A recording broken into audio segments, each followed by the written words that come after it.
हाँ तो दोस्तों, आपके लिए इस बार मैं बैरिस्टर विश्वनाथ की कॉमिक्स लेकर के आ गया। मेरे एक दोस्त का आया था इसमें मैसेज कि बैरिस्टर विश्वनाथ की कॉमिक्स चाहिए। मैं सोचा कि आज सुबह सुबह ही डाल देता हूँ इसे। बिहारीपुर के प्रतापनाथ सरकारी वकील थे। पैसे के लिए वे किसी भी कभी केस रुख पलट सकते थे। विश्वनाथ उनका एकलौता बेटा था जो इंग्लैंड से वकालत पास करके बिहारीपुर अपने पिता के पास वापस लौट रहा था ताकि पिता के कार्य में हाथ बटा सके। मेरे जाने के बाद बिहारीपुर ने बहुत तरक्की की है। फिर एक दिन तांगे वाला वह अपने घर पहुंचा। बिहारीपुर ही नहीं, पिताजी ने भी बहुत तरक्की कर ली है। पिताजी, विशु बेटे। अगले दिन, विशु बेटे फ़ौरन तैयार हो जाओ, आज तुम मेरे साथ अदालत चलोगे। जी अच्छा पिताजी, क्योंकि आज का केस मेरे लिए कोई महत्वपूर्ण नहीं, पर यह तुम्हारे लिए प्रथम अनुभव होगा। जी। अदालत की कार्यवाही आरंभ हुई। सरकारी वकील मिस्टर देशपांडे चिकचिकी कर रहे थे। यह एक सीधा साधा केस है मिलॉर्ड। हत्यारे मोहन भंडारी ने चंद रुपयों की खातिर अपने दोस्त अशोक सक्सेना का कत्ल किया। इसे फांसी से कम सजा नहीं होगी।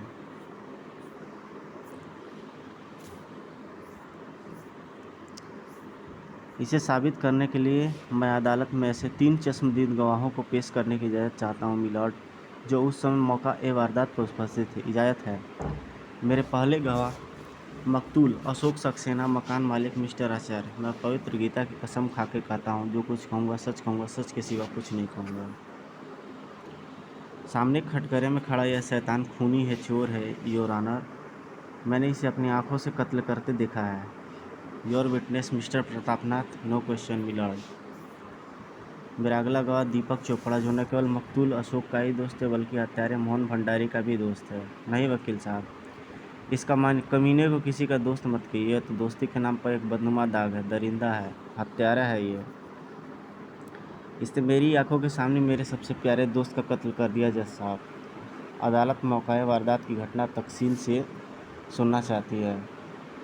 घटना 20 जनवरी की शाम 6 बजे है जज साहब, जब मोहन ने मुझसे कहा, यार दीपक, आज मैं सोचता हूँ कि अशोक का सारा कर्ज अदा कर दूँ। यह तो बड़ी अच्छी बात है, लेकिन तुम्हें मेरे साथ चलना होगा, वरना शर्म से मैं अशोक का सामना भी न कर पाऊँगा। मुझे कोई एतराज़ नहीं है। हम लोग एक रिक्शा लेकर अशोक सक्सेना के घर पहुँचे। अरे तुम लोग, भीतर आओ। भीतर पहुंचकर मोहन ने दरवाज़ा बंद कर लिया और फिर क्षमा मांगते हुए बोला, देरी से रुपए लौटाने आया अशोक, आशा है तुम बुरा नहीं मानोगे। कैसी बात कर रहे हो मोहन, तुम लौटा रहे हो यही बहुत है। बहुत अचानक मोहन ने कमर में घुसी हुई एक तेज धार की कुत्ती निकाली और यह ले, तेरा सारा कर चुकता हो गया। खचाक। मोहन गुप्ता के एक ही वार से अशोक चीखता हुआ जमीन पर गिर पड़ा। मोहन पुनः वार करने के लिए उसकी तरफ लपका, लेकिन यह क्या कर रहे मोहन, क्या पागल हो गए? मैं तुम्हें ऐसा नहीं करने दूंगा। आह वाह वाह, हट जाओ, इसका कत्ल ही मेरा सारा कर चुका सकता है। और जुनून से भरा मोहन पूरा मरणासन हो चुके अशोक पर वह शिव के समान टूट पड़ा। आह। तब तक मिस्टर आचार्य भी नीचे आ चुके थे। कमरे का दृश्य देखते ही वह चिल्लाए, यह क्या हो रहा है? ओह खून, तुमने खून कर दिया कमीने, हत्यारे। मिस्टर आचार्य ने लपक कर दरवाजा बाहर से बंद कर दिया। मैं तुम्हें फरार नहीं होने दूंगा हत्यारे। अभी मैंने एक गुलदान उठाकर मोहन के सिर पर दे मारा। आह कमीने, दोस्त को पीठ पर छुरा भूख पर भागने नहीं दूंगा मैं तुम्हें। और इस प्रकार जज साहब, इस शैतान ने इंसानियत को ही नहीं दोस्ती को भी जलील किया।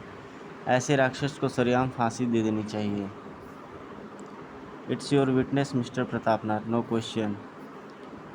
मेरा तीसरा अहम और महत्वपूर्ण गवाह शेरू, जो बोल नहीं सकता लेकिन जिसकी गवाही के पश्चात अदालत में किसी भी गवाही या सबूत की आवश्यकता नहीं होगी, यह मेरा दावा है। शेरू अदालत में उपस्थित हो। और शेरू को देखते ही अदालत में खलबली मच गई। भौं भौं, अरे कुत्ता, कुत्ता कैसे देगा गवाही? ये वो सबूत है विशु बेटे जो इस मोहन भंडारी को कहीं का नहीं रखेगा। कुत्ता, क्या आप भी समझते कि मोहन भंडारी हत्यारा है? मेरे न समझने से क्या होता है, जब सबूत व हालात भंडारी को ही हत्यारा साबित करना है। मेरा तीसरा गवाह यही है मिलॉर्ड। यह मकतूल का पालतू कुत्ता शेरू है, जो कातिल को पहचानता है। इसकी आंखों पर चढ़ी पट्टी उतारते ही अपने स्वामी के कातिल की ओर भागे। गुर्र भौं। शेरू की आंखों से पट्टी उतारी जाती, वाह वाह वाह वाह, और अचानक गुर्राता हुआ मोहन भंडारी वाले कटघरे की तरफ बढ़ा, वाह वाह।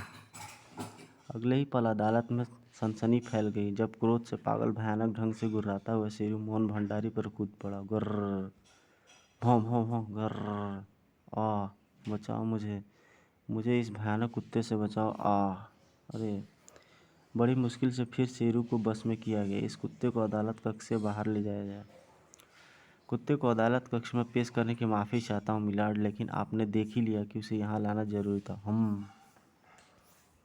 Any question mister defence lawyer? मुझे कुछ नहीं कहना मिलॉर्ड। तभी लंच ब्रेक की घोषणा की गई और अदालत कुछ घंटों के लिए मुलतवी कर दी गई। प्रतापनाथ थे के चैम्बर में। 2 प्लेटें टोमेटो सूप और चिकन बिरयानी लेके आओ। देख लेना मोहन भंडारी को फांसी होगा, क्योंकि अब पूर्व नियोजित कत्ल है, यानी कि आईपी की धारा 302 के तहत। लेकिन पिताजी, मैं देख रहा हूँ कि बचाव पक्ष का वकील होते हुए भी आप उसे बचाने की कोई चेष्टा नहीं कर रहे हैं। मैं चाहूँ तो हत्यारा होने के बावजूद भी बचा सकता हूँ, लेकिन क्यों बचाऊँ? उसकी एवज में तो कुछ भी नहीं मिलने वाला। मैं एक सरकारी वकील हूँ, सरकार ने मुझे मोहन भंडारी का वकील नियुक्त किया है। अरे रामू, यह क्या ले आए? यह हमें बताता हूँ। कौन हो तुम और यह क्या है? मैं मोहन भंडारी का बड़ा भाई सोहन भंडारी। वकील साहब, मेरे भाई को फांसी से अब आप ही बचा सकते हो। मैंने बड़ी मुश्किल से इन रुपयों का इंतजाम किया है। क्या बक रहे हो? जानते नहीं रिश्वत देने की क्या सजा? उठाओ अपना रुपया और शांत हो जाओ विश्वनाथ। लेकिन पिताजी, यह आदमी। आप जाइए सोहन भंडारी जी, समझिए आपका काम हो गया। अब आप इस दुनिया की कोई अदालत मोहन भंडारी को कातिल नहीं साबित कर सकती। थैंक यू वकील साहब, और हाँ, इसे पेशगी ही समझिएगा। लंच ब्रेक के पश्चात अदालत की कार्रवाई पुनः आरंभ हुई। सारा केस खुली किताब के समान है मिलॉर्ड। इस शख्स ने बड़ी बेरहमी के साथ अपने दोस्त का कत्ल किया है। मैं अदालत से मुजरिम को सख्त सज़ा देने का दरख्वास्त करूँगा। That's all your honour. Objection milord, अभी केस समाप्त नहीं हुआ। मैं चाहूँगा कि अभियुक्त को मुजरिम या कातिल जैसे शब्दों से संबोधित न किया जाए। Objection sustained. अगर मेरे काबिल दोस्त मिस्टर देशपांडे को कोई भी आपत्ति न हो तो मैं सभी गवाहों को एक बार फिर गवाहों के कटघरे में बुलाना चाहूँगा। मुझे भला क्या आपत्ति हो सकती है? सबसे पहले गवाह मिस्टर आचार्य। हाँ तो मिस्टर आचार्य, 20 जनवरी को शाम आपने क्या देखा? तो वह एक शख्स को बुला करके कटघरे में पूछता है सवाल, और वह शख्स भी बताता है कि चाकू का फल उसके हाथ में था और अशोक के पेट में उसने चाकू मार दिया। चीखने पर वह चौंक कर पलटा। इस प्रकार से दूसरे गवाह को बुलाया जाता है। दूसरे गवाह से भी पूछा जाता है कि क्या उसने देखा और आपका क्या ख्याल है मिस्टर दीपक चोपड़ा? क्या मोहन भंडारी की योजना बनाकर ही मकतूल के घर पहुंचा था? जी हाँ, वरना वह अचानक बिना किसी बात के अशोक पर हमला न कर देता। ये पॉइंट भी नोट करा दिया जाता है। अब उसके बाद वह क्रॉस क्वेश्चन करना स्टार्ट करता है कि अगर अभियुक्त मोहन भंडारी रातन कत्ल करने से ही अशोक सक्सेना के घर गया था तो फिर वह मिस्टर दीपक के साथ क्यों लेकर गया? क्या यह बात कुछ अस्वाभाविक नहीं है? अब उसका इरादा क्या है यह मैं कैसे बताऊं? लेकिन यह बात मैं दावे के साथ कह सकता हूं, आप मोहन भंडारी को लेकर अशोक सक्सेना के घर क्यों गए? आप क्या कह रहे हैं? यस मिलाड, जो कहानी दीपक चोपड़ा ने अदालत को सुनाई है दरअसल वह सच है, लेकिन कर्ज मोहन भंडारी ने बल्कि दीपक चोपड़ा को अशोक को देना था। ऑब्जेक्शन मिलॉर्ड, मेरे गवाह पर आरोप लगाकर उसे मानसिक रूप से परेशान किया जा रहा है। Objection overruled. Proceed mister Pratapnath. Thank you your honour. दरअसल कत्ल मोहन भंडारी ने नहीं, दीपक चोपड़ा ने किया, और वह मोहन भंडारी को साथ इसलिए लेके गया ताकि इल्ज़ाम उस पर लगाकर खुद साफ बच सके। यह झूठ है। कातिल चोपड़ा ने एकाएक अशोक पर आक्रमण किया। मैं चीख सुनकर मिस्टर आचार्य नीचे आए। तब तक गुप्ती को मकतूल के पेट में ही छोड़कर दीपक अलग हो चुका था और घायल अशोक की जान बचाने के लिए मोहन भंडारी ने गुप्ती को अशोक के पेट से अलग करना चाहा।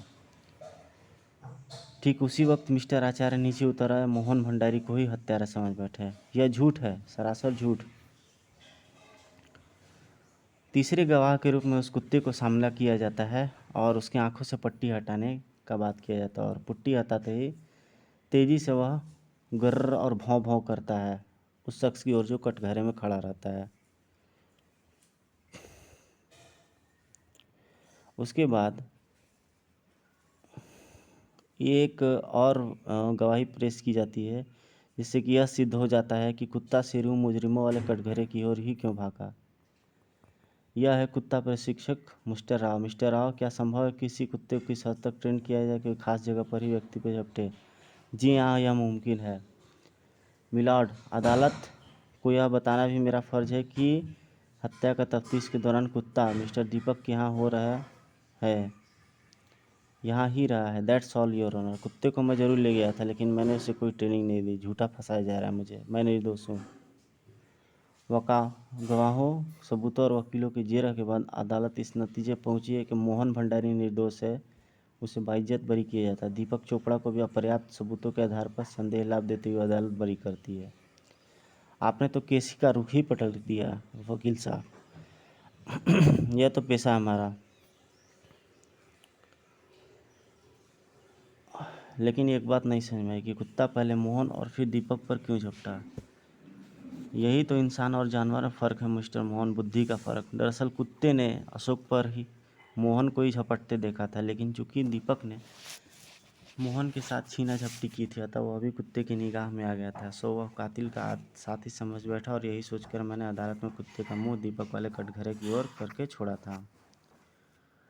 मुझे उम्मीद थी कि जब तक कुत्ता मोहन की ओर मुड़ेगा उसे पकड़ा जा चुका होगा। और यही सब बात करते हुए वे सब कार में बैठ करके वहाँ से निकल जाते हैं।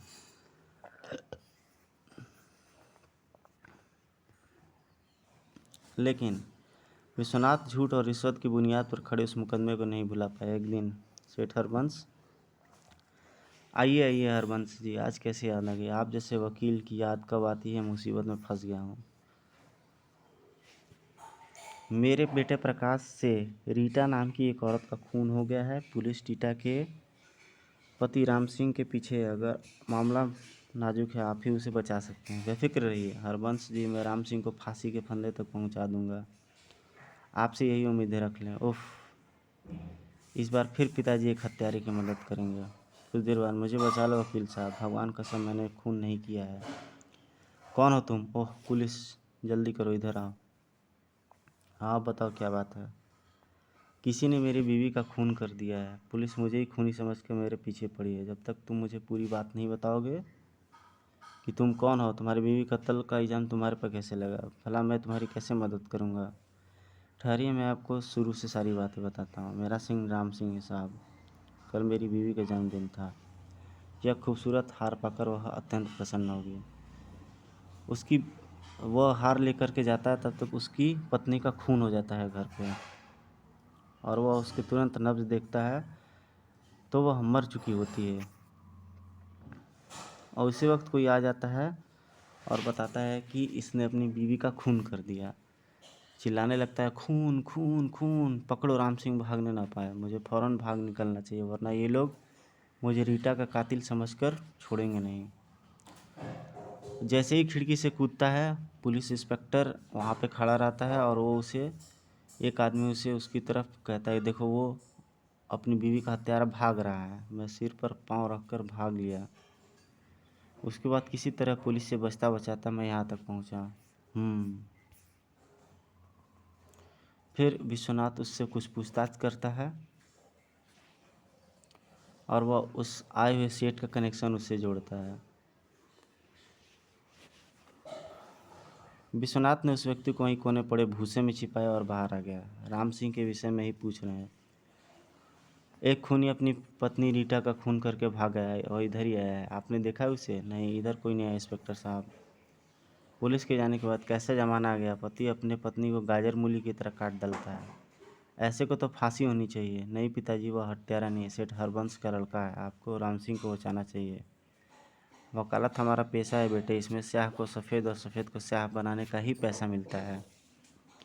फिर भी पिताजी, हम वकीलों को कानून की मदद करनी ही चाहिए। तो इस प्रकार से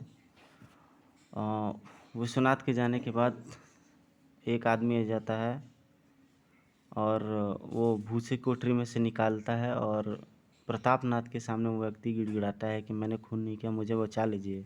ओह, तो तुम ही रीटा का पति हो? देखो राम सिंह, मैं तो तुम्हें बचा लूँगा, मगर आजकल पैसे के बिना कुछ नहीं होता। मेरे पास इस हार के अलावा आपको देने के लिए कुछ नहीं वकील साहब। जो मैं आज रीटा के लिए लाया था, यह हार आप ले ले। राम सिंह से हार लेने के बाद गाड़ी में बैठो। राम सिंह, तुम्हारी जमानत अभी करानी ज़रूरी है। फिर वह कोर्ट चला जाता है और मुजरिम को सौंप देता है, और वो भी हार भी ले लेता है, पुलिस को दे देता है। ये धोखाबाजी हो जाता है उसके साथ। इधर विश्वनाथ तैयार होकर के पहुंचता है। बस विश्वनाथ को किसी ऐसी वस्तु की खोज में चल दिया जिसे पेड़ की शाख और छत के बीच अटकाया जा सके। बिजली के घर या सीढ़ी ठीक रहेगी, और फिर टूट कहीं न जाए। यही कमरा है जहाँ उसका खून हुआ था। मगर यह क्या, मेरे आने से पहले यहाँ कोई आ चुका है? मगर कौन? विश्वनाथ को जब इस बात का पता लगा तो वह सीधा पुलिस स्टेशन पहुंचा। आप गलत समझ रहे इंस्पेक्टर। रीटा का खून उसका पति राम सिंह नहीं, फिर कौन है? वह शराब पीकर उसे बुरी तरह पीटता था। कल इसने उसे जान से मारने की धमकी दी थी। हमारे पास सारे सबूत हैं। पुलिस से अनुमति लेकर विश्वनाथ थाने में बंद राम सिंह से मिला। वह फिर उससे न्याय की दुहाई मांगता है। फिर से वह सच्चाई जानने के लिए राम सिंह के मोहल्ले में जाता है। सब उसे शराबी कबाबी बताते हैं कि वह पियक्कड़ था और राम सिंह के खिलाफ है। वह राम सिंह के मकान के पीछे झांकता है कि शायद कोई सबूत मिल जाए, मगर कैसे? मकान तो पुलिस ने सील किया हुआ था वहाँ पर। अचानक उसके पैर से एक फ्रेम टकराती है। कचहरी में बात होता है। कलयुग है, बाप के मुकाबले बेटा खड़ा है।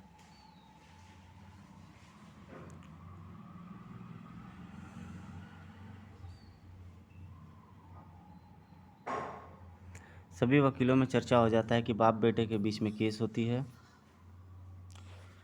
जीरा शुरू होती है।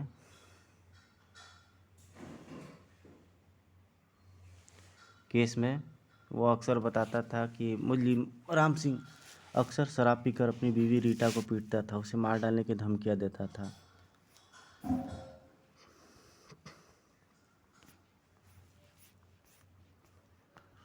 यह झूठ है योर ऑनर। मिसेज रीटा एक पत्रकार थी। होटल में ठहरने वाले मंत्री और बड़े व्यक्तियों के इंटरव्यू के लिए उन्हें वहां अखबार की ओर से भेजा जाता था। उनका प्रेस कार्ड साफ ही योर ऑनर कि मुलजिम राम सिंह ने झूठे और बेबुनियाद आरोप लगाकर अपनी बीवी रीटा का खून किया। शराब की जिस बोतल से रीटा की हत्या की गई उस पर भी मुलजिम राम सिंह की उंगलियों के निशान। यह सब झूठ है जज साहब, मैंने रीटा का खून नहीं किया। प्रतापनाथ ने कई गवाह अदालत में पेश किए। मैं फिंगरप्रिंट एक्सपर्ट है के अरोड़ा। मेरे शराब की बोतल पर पड़े अंगुलियों के निशान मुलजिम राम सिंह की अंगुलियों के निशान से मिलाए दोनों एक हैं।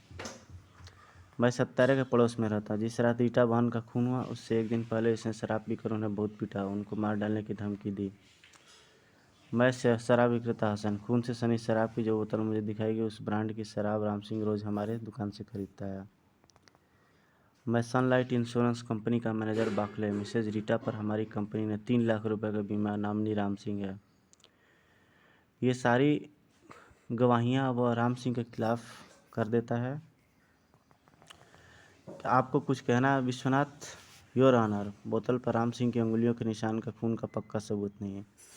हसन ने खुद कहा है यह बोतल उन्होंने राम सिंह को बेची। खरीदने के बाद बोतल राम सिंह के हाथों में ही पकड़ी होगी। निशान खून से पहले के भी हो सकते हैं। इस प्रकार दोनों पक्ष अपने आप को सही साबित करने के लिए लड़ते हैं। मुकदमा 25 तारीख तक के लिए मुलतवी हो जाता है। अगले दिन होटल सनराइजन में विश्वनाथ जाता है और प्रकाश सेठ होटल के मालिक से मिलने के लिए प्रयास करता है। रिसेप्शनिस्ट उसे बता देती है कि वह सूट नंबर 5 में है। आइए विश्वनाथ जी, आजकल बड़ी चर्चे हैं आपके। सुना है आप ज़ोर शोर से कानून की मदद कर रहे हैं। बड़े ठाठ हैं। सही बात है, उगलवानी पड़ेगी। कहाँ सेठ जी, आपकी दौलत ने कानून की मदद के सारे रास्ते बंद कर रखे हैं। सुना ही था, मगर देख लिया, असली कानून तो दौलत ही है। सही रास्ते पे आ गए ना बच्चू। शायद जिस चुप रहने का सौदा करके आया बैठ जाएगा तो मैं साफ बच जाऊंगा। क्या लेंगे, बांडी या शैम्पेन? नहीं, मैं इधर से गुजरा था, आपसे हमारा घर से संबंध, सो यह बात आपको बताता चलो। कौन सी बात? पुलिस ने राम सिंह के घर से आपका एक पेन बरामद किया, गोल्ड प्लेटेड, आपका नाम खुद आया। अरे वह तो यही है। हम घबरा गए ना, इसे कहते हैं चोर की धाड़ी में तिनका। तभी सुना चला ही था कि यह कमबख्त तो मेरे पीछे पड़ गया, इसे रास्ते से हटवाना पड़ेगा। ठहरो, तुम इतनी आसानी से नहीं जा सकते। मोहन, राधे, इस वकील साहब को बाथरूम बंद कर दो, बुरे फंसे। विश्वनाथ को बाथरूम बंद कर दिया गया। सेठ हरबंश के बच्चे, अब तुझे नहीं छोड़ूंगा, तेरी दौलत एक निर्दोष की जान नहीं ले पाएगी। इस पर कड़ी निगरानी रखो, मेरे आने तक भागने न पाए। जुआ घर बंद कर दो। Yes boss. तो विश्वनाथ वहाँ से निकलने की तैयारी करता है और बाहर खिड़की से बाहर देखता है, और किसी तरीके से सीवर पाइपलाइन रहता है, उसकी मदद से वह नीचे उतरता है। जैसे ही वह नीचे उतरता है, कुत्ते ढेर सारे आ जाते हैं। भाव भाव भाव भाव, उफ, कौन है इधर, भाव भाव, उफ। तब विश्वनाथ को नीचे की तरफ की सीढ़ियाँ दिखाई देती हैं। यहाँ क्या है? वह सीढ़ियों से उतरता हुआ नीचे आ गया। जल्दी करो, पुलिस आ रही है, जुआ घर बंद करना है, बॉस का हुक्म है। तभी दो जुआरियों के मुख से रीटा और राम सिंह के बारे में सुनकर विश्वनाथ के कान खड़े हो गए। विष्णु, तुम्हें पता है राम सिंह रीटा के खून के जुर्म में पकड़ा गया है? मगर यार, जिस रात रीटा का खून हुआ होगा, उस रात तो वह सारी रात मेरे साथ बीता रहा, शहीद के अड्डे पर। शहीद का अड्डा? विश्वनाथ उन दोनों के साथ ही बाहर की ओर चल पड़ा। गेट पर बदमाश मोहन खड़ा है, मुंह फेर लो। गेट पर आते, तुम कौन हो? चुप आ। और अगले पर पकड़ो पकड़ो चोर। देखते ही देखते 3 मोटरसाइकिल सवार विश्वनाथ के पीछे थे। अचानक विश्वनाथ ने देखा, शहीद का अड्डा, बस यहीं घुस जाओ। कौन हो तुम? इस तरह घबराए क्यों हो? कुछ नहीं शहीद मियाँ, इधर आइए। अंदर कोठरी में। मैं राम सिंह का वकील है। कुछ गुंडे मुझे मारने के लिए मेरा पीछा कर रहे थे, घबराओ मत, मैं उन्हें देखता हूँ। राम सिंह निर्दोष है, उस दिन सारी रात वह यहीं थी। जैसे ही वह कोठरी से बाहर आया, बुढ़े, बताओ आदमी कहाँ? बता, नहीं तो। कौन आदमी? यहाँ कोई नहीं आया। बताता है या नहीं? भगवान कसम, टांगे तोड़ दूंगा। नहीं जानता मैं। तुम दोनों इस कोठरी की तलाशी लो, मैं इसी के पास हूँ। यस बॉस, आओ। खेतू कोठरी में, यहाँ तो कोई नहीं। यह देखो, कोठरी की दीवार टूटा है, लगा है वह भाग गया, जल्दी बाहर चलो। भाग गया वह बॉस, कोठरी की दीवार टूटी। ओह नो, या अल्लाह। वे तीनों गुंडे भागकर बाहर आ गए। बाहर की ओर गया होगा, जल्दी करो।